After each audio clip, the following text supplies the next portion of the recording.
Hello everyone, welcome back my channel. This is Harsh Pandit. तपाईहरु मजाको साथ कन्सेप्ट लिएर आफ्नो पढाइलाई के मस्ती गएर मौज गएर पढिराख्नु होला हैन। तपाईहरुको पोखरा युनिभर्सिटीबाट हुनुहुन्छ भने हाम्रो यो अनलाइन एक्जाम हुन गइरहेको छ र म तपाईको लागि नै हेल्प गरेर मैले धेरै मेहनत गरेर मैले तपाईको लागि भिडियो बनाइरहेको छु। सोलुसन गएर जुन भनेको हाम्रो फेरि पनि टपिक भनेको एप्लाइड मेकानिक्समा रहेको छ। त धेरै ढिलो म केही पनि भन्दैन, केही पनि भन्दै अब त छिटै 2017 मा फलमा भनेको हाम्रो ट्रस्ट जुन क्वेशन सोधिएको छ त्यसमा हामी फोकस गरौँ है। त तपाईको क्वेशन के रहेको छ तपाई त्यहाँ पढ्नुस्, म पनि पढ्छु। भनिएको छ कि determine the force in the member AC BC and BD of the truss shown below by using the method of the section।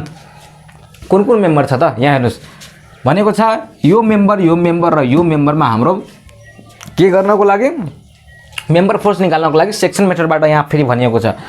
कुन मेथडबाट कुन मेथड, यो मेथड के भयो सेक्सन मेथड भयो। अनि कुन मेम्बर भयो एकचोटी AC मेम्बर हाम्रो कुन हो यो मेम्बर। त्यसपछि हाम्रो यो भयो हाम्रो एउटा ABC के रे BD मेम्बर यो मेम्बर। त्यस्तै हाम्रो भयो BC मेम्बर यो मेम्बर। अब सेक्सन मेथड त हामीलाई थाहा छ के गर्नुपर्ने हुन्छ, कट गर्नुपर्ने हुन्छ। कट कहाँबाट गर्ने त हामीलाई जुन क्वेशनमा सोधिएको छ नि त जुन मेम्बरलाई भनेको छ त कट यस्तो ठाउँबाट गर्नु पर्यो ताकि दुई भन्दा बढी मेम्बर कट होस् हैन र एक्जाममा दिएको क्वेशनको भनेको हरेक प्वाइन्टलाई हुन सकोस्। त हामीले कुन मेम्बरलाई यहाँ काट्दाखेरि एकैचोटीमा हामीले निकाल्न सक्छौं त पक्कै पनि हेर्नुस् यो छ एकैचोटी सर र एसडी काट्दाखेरि हाम्रो मेम्बर निस्किन्छ। यहाँबाट मेम्बर फोर्सहरु निस्किन्छ कि निस्किदैन पक्कै पनि निस्किन्छ। त मैले यसरी यो जुक्ति त लगायो, हेर्नुस् यही जुक्ति लगाउन अलि गाह्रो हुन्छ है सुरुमा।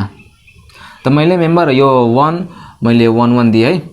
अब हरेक भनेको ट्रसको रिएक्सन फोर्स निकाल्नु पर्छ भनेर जरुरी छैन है। मैले तपाईलाई भनिसकेको छु, अर्को भिडियोमा पनि मैले भनेको थिएँ। त यहाँ यदि हामीले मेम्बर फोर्स लेख्न चाह्यो भने त हाम्रो यो EX तल फोर्स छ भने यो माथितिर जान्छ, EY हाम्रो भयो DY। तर यहाँ हामीले तपाईहरुको क्वेशन हेर्दाखेरि अलि डर लाग्न सक्छ। तर यहाँ हेर्नुस् है, मैले जब यहाँ सेक्सन काटे त हाम्रो पोर्सन हाफ या हाफ उता गयो हैन। त यो साइडको पनि लिएर हामी सोल्भ गर्न सक्छौं र उताको पनि लिएर हामी सोल्भ गर्न सक्छौं हैन। तर यताको सोल्भ गर्दाखेरि यता लिएर सोल्भ गर्दाखेरि हाम्रो एउटा यो मेम्बर र यो मेम्बर हुनु पर्यो हैन। तर मलाई लाग्छ हामीले मोमेन्ट B मा फाइन्ड आउट गर्दाखेरि हाम्रो यो आउँछ के, त्यही भएर यहाँ नेसेसरी छैन के रिएक्सन फाइन्ड आउट गर्नको लागि।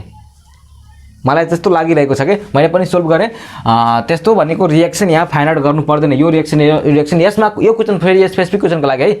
त यो मैले लेफ्ट पोर्सन लिन्छु अनि यसलाई मैले के गर्छु सोल्भ गर्छु। त लेफ्ट पोर्सन हामीले लिँदाखेरि हेर्नुस् यो भयो अनि यताबाट यो गएको छ अनि यो साइडमा यो भयो यहाँ हाम्रो 5 न्युटनको फोर्स लागिरहेको छ। अब यो डिस्टेन्स हामीलाई थाहै छ कति दिएको छ 1.5 मिटर। अब यो एंगल यसमा यो कुन मेम्बर भयो यो मैले यहाँ FAC लेखे। त्यस्तै मैले यहाँ यो मेम्बर BC, त्यस्तै यो मेम्बर BD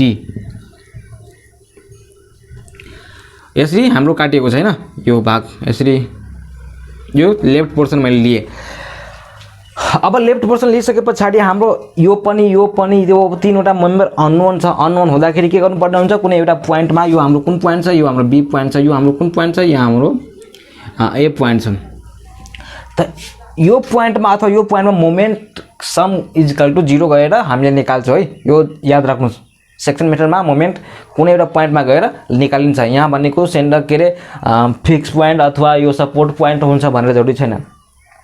त B प्वाइन्टमा हामी के गर्छौं मोमेन्ट लिँदाखेरि हेर्नु यो फोर्स भनेको त कहाँ छ यो दुईवटा पार्टमा रिजल्भ हुन्छ, यो पार्टमा रिजल्भ हुन्छ। तर यो फोर्स भनेको रिजल्भ त हामीले यहाँ गर्यो तर डाइरेक्सन फोर्स कहाँ लागिरहेको छ फोर्स यही लागिरहेको छ। यो फोर्स पनि यही लागिरहेको छ यो प्वाइन्टमा, यो फोर्स पनि यही लागिरहेको छ। बुझ्नुभयो नि हो त्यही हो। तर देखाउने बेलामा त्यहाँ हामी देखाएको छ यसको डिस्टेन्स केही पनि हैन B प्वाइन्टबाट।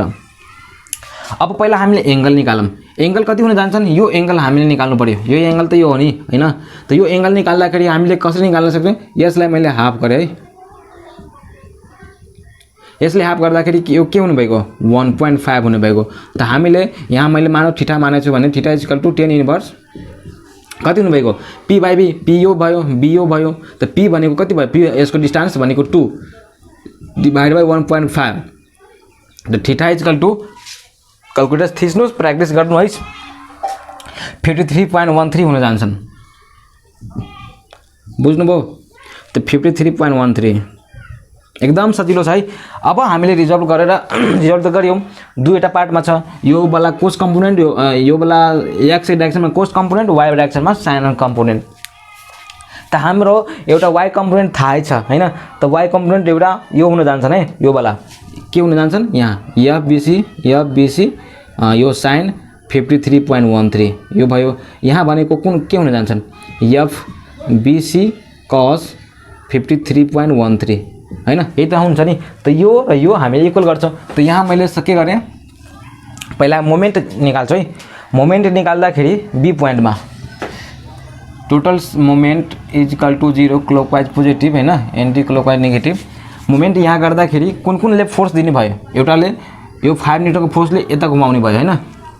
त 5 न्युटनको फोर्स नेगेटिभतिर 1.15। त्यस्तै यो बी पोइन्टमा एउटा एफएसी ले दिने भयो, एफएसी ले क्लकवाइज दिने भएको यसरी कति डिस्टेन्समा, यो भनेको 2 डिस्टेन्समा, यो हाइट कति छ 2 डिस्टेन्स त्यहाँ। त यहाँबाट हाम्रो भनेको एफएसी आयो कति, यति आयो टेन्सनमा। एउटा यसरी हेर्नु कति सजिलो तरिकाले हाम्रो निस्क्यो। अब के गर्ने, एफवाई इक्वल टु 0 गर्नुस्, हेर्नु एफवाई इक्वल टु 0 गर्दाखेरि अपवर्ड पोजिटिभ तल नेगेटिभ हैन। एफवाई 0 गर्दाखेरि 5 तल आइरहेको छ नेगेटिभ। त्यस्तै एफबिसी माथि गइरहेको छ, एफबिसी साइन 53.13 इक्वल टु हाम्रो कति हुनु भएको 0 हैन र हो। त के गर्ने यहाँ F BC is equal to 5 divide by sine 53.13 हैन। यसको भ्यालु हाम्रो हुन जान्छन् कति 6.25 किलो न्युटन टेन्सनमा। यो पनि हाम्रो निस्क्यो। अब के गर्ने, होरिजेन्टल फोर्स यो थाहा भयो, यो पनि थाहा भयो। अब यो एफबिडी निकाल्नु पर्यो। त जस्ट हामी फेरि एफएक्स इक्वल टु 0 लिन्छ, क्लोकका यो नेगेटिभ। त एफएसी पोजिटिभ यो। त्यस्तै एफबिसी कस 53.13 सिमिलरली एफबिडी हैन। एफएसी हामीले थाहै छ कति छ 3.75 हैन प्लस 6.25 अनि कस 53.13 प्लस बीभीडी या के एफबिडी। त यहाँबाट हामीले सजिलो तरिकाले एफबिडी के गर्न सक्छौं, निकाल्न सक्छौं। जुन भनेको हाम्रो नेगेटिभ आउँछ, नेगेटिभ भनेको -7.5 किलो न्युटन हैन। त यसलाई लेख्दाखेरि झन् कति हुन जान्छ 7.5 किलो न्युटन सी। त कुनै कुनैमा यसरी हामीले बिना रिएक्सनले नै हामीले फाइन्ड आउट गर्न सक्यौ अनि तीनवटैको मेम्बर एकैछिनमा हामीले निकाल्न सक्यौ। बुझ्नुको कुरा हो। त यति सर्टकट तरिकाबाट रहेको छ, तर क्वेशन हेर्दाखेरि हामीलाई डर नै लागेको हुन्छ, तर वास्तवमा एक्जाममा डराउनु भएन। त बुझ्नुभयो क्वेशन। अब हामी अर्को क्वेशन नेक्स्टमा जान्छौं। यो भनेको 2070 फलको थियो, अब 2015 को फलको म गर्न गइरहेको छु, जुन भनेको हाम्रो फ्रिक्सनबाट क्वेशन रहेको छ अनि त्यो कन्सेप्ट नै क्वेशन रहेको छ है। त त्यसमा अब हामी जाम। त यो हाम्रो फ्रिक्सनमा पुली सम्बन्धी क्वेशन रहेको छ हैन। धेरै कन्सेप्टुअल खाले क्वेशन हो, तपाईले पनि प्र्याक्टिस गर्नु पर्यो। त हाम्रो क्वेशन के रहेको छ तपाई पढ्नुस् एकचोटी। क्वेशनमा के भनिएको छ हाम्रो कि referring the figure shown here determine the least value of the force P to cause the motion to happen rightwards. Assume the coefficient of the friction under the blocks to be 0.2 and consider the pulley as a frictionless. Question त बुझ्नुभयो। हामीलाई के भनिएको छ कि दुईवटा यहाँ block छ, 150 न्युटन 100 न्युटन को भनिएको छ। त्यहाँ यो यसलाई ए यसलाई बी नाम हो र पी भनेको कति मिनिमम पी भ्यालु लगाउनु पर्छ यसमा ताकि यो भनेको जस्ट इम्पोन्ड मोसनमा आउँछ भनेको जस्ट यो स्टार्ट गर्छ मुभ हुनको लागि। बुझ्नुभयो पी को भ्यालु कति हुनु पर्यो त पी को भ्यालु हुनको लागि सबभन्दा पहिला थीटाको भ्यालु हामीले फाइन्ड आउट गर्नुपर्ने हुन्छ।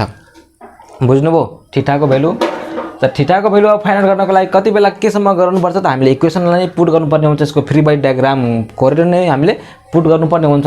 त फ्री बडी डायग्राम सबभन्दा पहिला यसको हामी कोरम अनि त्यसपछि तपाईलाई थाहा लाग्छ के कस्तो गर्ने हो भनेर। बुझ्नुभयो त मैले यही फिगरमा कोर्दै छु फ्री बडी डायग्राम है। यसको फ्री बडी डायग्राम के भयो त हेर्नु हामीलाई थाहा छ कुनै पनि वस्तुमा अडिएको छ त्यसको त नर्मल फोर्स माथि हुन जान्छन् हैन। त यसको जब वेट तल छ WA हैन जुन हाम्रो 100 न्युटनको थाहा छ त नर्मल रिएक्सन के हुने भएको यसको नर्मल रिएक्सन हाम्रो NA मैले माने। बुझ्नुभयो अब यो फोर्स यदि तानिरहेको छ भने टेन्सन कता गयो होला टेन्सन यतातिर आयो होला है। यसको लागि अझै के हुन सक्छ त पी भयो। अब पी फोर्स यो थीटामा छ भने हाम्रो पी को पनि हाम्रो केही एंगल हुन जान्छन् के यतातिर हामीले टोकरी आयौं पी भनेको P cos theta P sin theta यसको यति छ है ब्लक ए को। अब बी को ब्लक हेरौं कुनै पनि वस्तुको तलतिर के लाग्छ डाउनवर्ड ग्रेभिटी लाग्छ त यो भयो हाम्रो वेट WA लाग्यो। तर यो कति एंगलमा लाग्यो यो त हाम्रो अब हाम्रो XY जुन प्लेन हुन्छ नि यो XY अब यो XY प्लेन हाम्रो 50 डिग्रीमा यो भनेको के हुन्छ रोटेट हुन्छ यसरी 50 डिग्रीमा यसरी रोटेट हुन्छ यो XY प्लेन। बुझ्नुभयो यसरी 50 एंगलमा त यो हाम्रो यो x पोजिटिभ त यो x पोजिटिभ यो x माइनस यो y डैश यो y यसरी हाम्रो रोटेसन हुन जान्छन् के यो 50 डिग्री। त जब यो एंगलमा छ भने यो पनि रिजल्भ हुन जान्छन् कसरी यसरी यो एंगल भनेको हाम्रो 50 एंगल हुन जान्छन् र WA भनेको अब यो WA cos यो 50 डिग्री हुन जान्छन्। बुझ्नुभयो अब यसको अपोजिटमा जुन आउँछ नि त त्यो भनेको हाम्रो यो WA sin थीटा मैले यसलाई यहाँ मेट्छु है के हुनु भएको यहाँ हेर्नुस् WA sin 50 डिग्री। अब हेर्नुस् अझै यो बडी जब ए यतातिर मुभ हुन थाल्छ नि हैन आउटवर्ड राइटवर्ड बनेछ नि राइटवर्ड त्यतातिर मुभ हुँदाखेरि यसमा केही फ्रिक्सन लाग्छ हो त यो फ्रिक्सन जुन फोर्स हुन्छ नि यसरी फ्रिक्सन यो फ्रिक्सन फोर्स है यहाँ फ्रिक्सन फोर्स हो त्यो भनेको FR1 मान्दिए है यहाँ। त अब यो बडी यतातिर मुभ हुन्छ यो पनि यतातिर मुभ हुन्छ त फ्रिक्सन पनि यहाँ लाग्छ नि त यो यहाँ जुन फ्रिक्सन लाग्छ नि मैले यहाँ सो गराउँछु है त यो भनेको हाम्रो FR2 मानौ यसलाई। बुझ्नुभयो हो अब यो बडी जब यतातिर हुन्छ नि मुभ हुन्छ भने कता पुली जान्छ पुली यता जान्छ जुन भनेको टी टेन्सन भनेको रफमा जुन टेन्सन भनेको टी छ मैले एजुम गरे। अब यसमा रिएक्सन भनेको कता लाग्छ माथि लाग्छ यसरी NB क्लियर छ नि है। अब अझै हाम्रो के हुन सक्छन् त यतिसम्म हाम्रो यो भयो ल। यहाँ जुन फ्रिक्सन छ नि है बुझ्नुभयो नि फ्रिक्सन लागेको छ है यहाँ त सबभन्दा पहिला हामी ब्लक ए को लागि हामी हेर्छौं ब्लक ए को लागि नै हामी हेरौं है। अब यहाँबाट हामीले के थाहा हुन्छ यहाँबाट हाम्रो टेन्सन थाहा हुन्छ त्यही भएर हामीले यसमा हेर्दै छौं टेन्सन फाइन्ड आउट गर्नको लागि हामीले ब्लकमा हेर्दै छौं। यहाँ हामीले टेन्सन फाइन्ड आउट गर्न सक्दैनौं किनकि पी भ्यालु पनि थाहा छैन हाम्रो थीटा भ्यालु पनि थाहा छैन। त ब्लक हामी के मा लियौ बी मा लियौ त ब्लक बी मा हाम्रो मैले तपाईलाई भनिसके यो यसरी छ है x डैश y डैश यसरी छ है। अब यसरी भएर यसलाई हेर्नुस् अब हाम्रो टोटल भनेको अब हामी पहिला केमा हेरौं यहाँ हेर्नुस् मैले FY लिए है सुरुमा FY बाट हाम्रो m थाहा हुन्छ अपवर्ड डाउनवर्ड के हुन्छ यहाँ NB र WA दुईवटा मात्र छ नि हैन के हाम्रो भर्टिकल फोर्स जुन एउटा भनेको WA के रे NA जुन भनेको माथितिर गइरहेको छ र एउटा भनेको हाम्रो के WA cos थीटा तलतिर आइरहेको छ 0। अब यहाँबाट हामीलाई के थाहा हुन्छ त यहाँबाट हामीलाई NA थाहा हुन्छ NA कसरी थाहा हुन्छ WA को भ्यालु कति छ 150 अनि cos 50 और यहाँबाट हामीलाई 96.148 न्युटन भनेको यो हामीलाई थाहा भयो n को भ्यालु हैन। अब t को भ्यालु फाइन्ड आउट गर्नको लागि हामीले समेसन fx इक्वल टु गर्छौं हैन, जुन भनेको इक्विलिब्रियम कन्डिसनमा है। यो भनेको बडी मुभ स्लाइड हुन सक्छ के, त्यही भएर इक्विलिब्रियम स्लाइड भएको छैन त भनेको यो इक्विलिब्रियम कन्डिसनमा छ, त्यही भएर यसलाई हामीले इक्विलिब्रियम इक्वेसन लगाएर हामीले सल्भ गर्दै छौं। t भनेको पोजिटिभ x मा गएको छ भने t पोजिटिभ र f फ्रिक्सन तल आएको छ, जुन भनेको मैले f r2 मानेको छु, अनि wa sin theta minus wa sin 50 degree हैन, यतिकै छ नि है 0। अब t is equal to fr2 मा हामीले म्यु n2 हुन्छ, fr2 को फ्रिक्सन को फर्मुला के हुन्छ म्यु, यही हुन्छ नि, त्यही लगाएको हामी। अनि wa को भ्यालु हामीलाई थाहा छ 150 sin पोजिटिभ, अनि म्यु भनेको 0.2 भ्यालु छ, त्यस्तै n2 को भ्यालु 96.148 छ, अनि यो भनेको 150 sin 50 डिग्री हैन। त t को इज इक्वल टु हाम्रो कति हुन जान्छन् 134.80 न्युटन। बुझ्नुभयो कि बुझ्नु भएन, पक्कै पनि बुझ्नुभयो होला। त t को भ्यालु हामीलाई आयो यहाँबाट, अब यसको हाम्रो फिगरको काम भएन, यो हामीले निकाल्यौ। अब ब्लक ए लाई हामी लिम, ब्लक ए लाई 4 ब्लक मैले यही लेख्छु है, मेटिन यसले। ब्लक ए लाई लिँदाखेरि कुन कुन कुरा हुन जान्छन्, p को भ्यालु पनि मैले रिजल्भ गरिसकेको छु। पहिला हामी थीटा को भ्यालु फाइन्ड आउट गर्छौं, अनि त्यसपछि p को भ्यालु हामीले पुट गर्छौं त्यसमा। त के गर्नु पर्यो, हामी पहिला समेसन fx लियम, इक्वेसन बनाउँछौं हैन। t यतातिर आएको छ नेगेटिभ, अब यहाँ हेर्नुस् यो यसै हुन जान्छ, यो x x y y dash. त t भनेको नेगेटिभ हुने भइगयो। सिमिलरली हाम्रो fr1 मैले fr1 मान दिएको छु के यसलाई, सरी मैले अलि मार्करमा मिस्टेक गरेछु है। यो ब्लक ए हो, मैले लेख्दाखेरि झुकेर लेखेछु, यो ए ब्लक हो हैन, यो हाम्रो बी ब्लक हो। त यो हाम्रो फाइनली बी ब्लक हो, मैले अलिअलि मिला उस गर्नु है, यो हाम्रो ए ब्लक हो।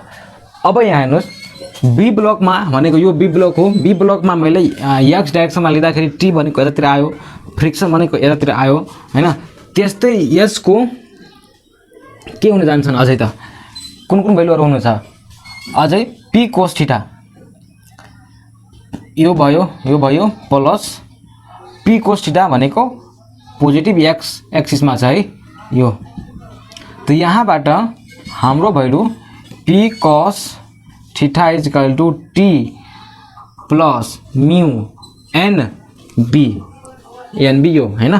त t को भ्यालु हामीलाई थाहा छ 180 प्लस 0.2 हैन, र nb को भ्यालु हामीले निकाल्नु पर्यो, p cos थीटा को भ्यालु है। यहाँ अहिले हामी भर्खर nb को भ्यालु पुट गर्छौं। nb को भ्यालु निकाल्नको लागि हामीले यो गर्छौं है। nb को भ्यालु कति हुनु भएको यहाँ हेर्नुस्, nb माथितिर गएको छ, सिमिलरली p sin थीटा पनि माथितिर गएको छ, अनि wb तलतिर आएको छ हैन। त nb को भ्यालु यहाँ के हुन जान्छ wb को भ्यालु कति छ 100, अनि यो p sin थीटा। बुझ्नुभयो नि हैन। तब nb को भ्यालु हामी यसमा पुट गर्छौं। त यहाँ हेर्नुस् p cos थीटा मैले यहाँ यो इक्वेसन मैले यहाँ लेख्दै छु है, भ्यालु पुट गरेर p cos theta is equal to 134.80 plus 0.2 र nb को भ्यालु भनेको 100 माइनस p sin थीटा।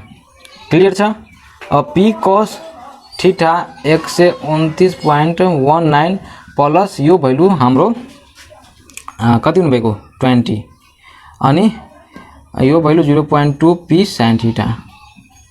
अब यहाँ हेर्नुस् p cos theta plus 0.2 p sin theta, अनि यो भ्यालु भनेको 154.19। अब यहाँ जुन आयो नि यो इक्वेसन, यो एकचोटी बुझिराख्नु, याद राख्नु है। यसलाई के गर्नु पर्यो, अब थीटा को भ्यालु निकाल्नु पर्यो। थीटा को भ्यालु हामीलाई कुनै पोइन्ट को स्लोप निकाल्नको लागि के गर्छौ, डेरिभेटिभ गर्छौ गर्दैनौ, र त्यस्तै नै यहाँ हामीले स्लोप निकाल्छौ। अब त यसको हामीले डेरिभेटिभ गर्छौ, derivative with respect to theta है to find out value of theta. त यहाँ माइनस साइन अनि पी त हुने भइगयो प्लस 0.2 पी साइन थीटा के अरे कस थीटा के हुने भइगयो मैले डेरिभेटिभ गरेँ है कस को derivative minus sine theta sine को डेरिभेटिभ कस थीटा अनि इक्वल टु 0 बुझ्नुभयो नि।